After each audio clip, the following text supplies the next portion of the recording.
scrap of paper left me by the past.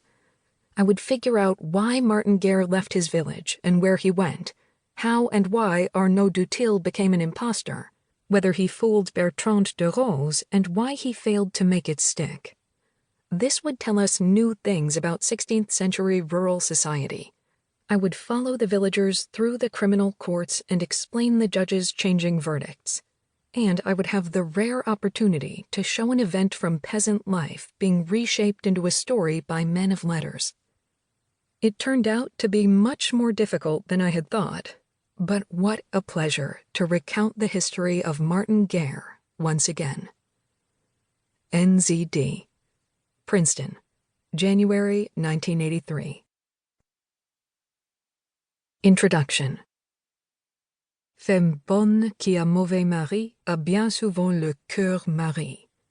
A good wife with a bad husband often has a sorry heart. Amour peut moult, argent peut tout. Love may do much, but money more. These are some of the sayings by which peasants characterized marriage in 16th century France. Historians have been learning more and more about rural families from marriage contracts and testaments, from parish records of births and deaths, and from accounts of courtship rituals and charivaris. But we still know rather little about the peasants' hopes and feelings, the ways in which they experienced the relation between husband and wife, parent and child, the ways in which they experienced the constraints and the possibilities in their lives.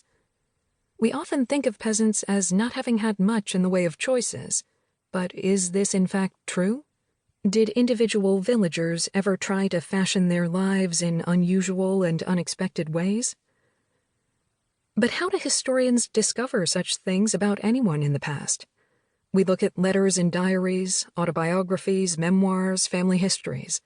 We look at literary sources, plays, lyric poems, and stories, which, whatever their relation to the real lives of specific people, show us what sentiments and reactions authors considered plausible for a given period. Now the peasants, more than 90% of whom could not write in the 16th century, have left us few documents of self-revelation.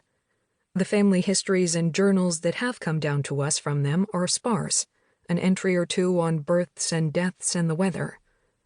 Thomas Platter can give us a portrait of his hard-working peasant mother.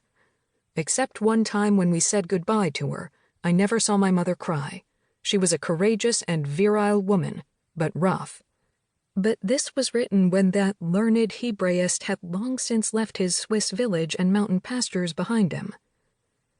As for literary sources on the peasants, where they exist, they follow the classical rules that make villagers a subject of comedy. Comedy is about personnes populaires, people of low condition, so the theory went. In a style humble and low, comedy represents the private fortunes of men. Its issue is happy, pleasant, and agreeable.